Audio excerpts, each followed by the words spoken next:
O desenvolvemento de África foi un dos principais asuntos da reunión que o G8 celebrou a pasada semana en Italia.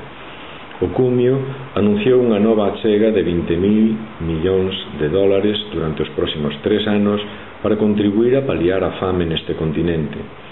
Segundo a directora do Programa das Nacións Unidas para o Desenvolvemento, PNUD, a ex-primeira ministra de Nova Zelanda, Helen Clark, dos 25.000 millóns de dólares que os países do G8 prometeron entregar a África antes de 2010, soamente 3.000 millóns chegaron aos países de destino. Segundo un informe de ONE, Italia e a Francia do ministro de Exteriores, Kouchner, cofundador de Médicos Sin Fronteiras, están tan lonxe de cumprir os seus compromisos que poderían provocar a total debacle do pouco crédito que lle queda ao G8. Os países máis ricos entregaron nada máis que unha terceira parte da axuda extra que prometeron para 2010, a pesar de que xa transcorreron 2/3 partes do período antes de que se cumpra o prazo, di o informe desta organización non gobernamental. A credibilidade dos países ricos está baixo mínimos.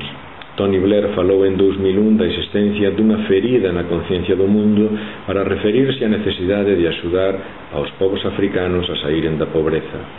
Foi ao pouco da enunciación dos chamados Obxectivos do Milenio, que resumían unha serie de urxencias básicas para elevar os niveis de vida co horizonte de 2015. Segundo Helen Clark, soamente Etiopía e Cabo Verde van camiño de cumprir os obxectivos. A FAO, con sede en Roma, estima que se precisan 30.000 millóns de dólares anuais para facer fronte aos desafíos da crise alimentaria.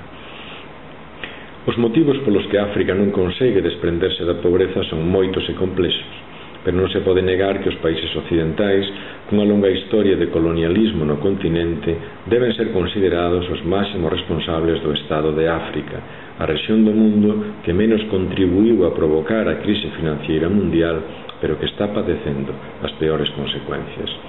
Segundo as estimacións da OCDE, este ano medrará un 2,8%, a metade da súa taxa de crecemento do ano pasado.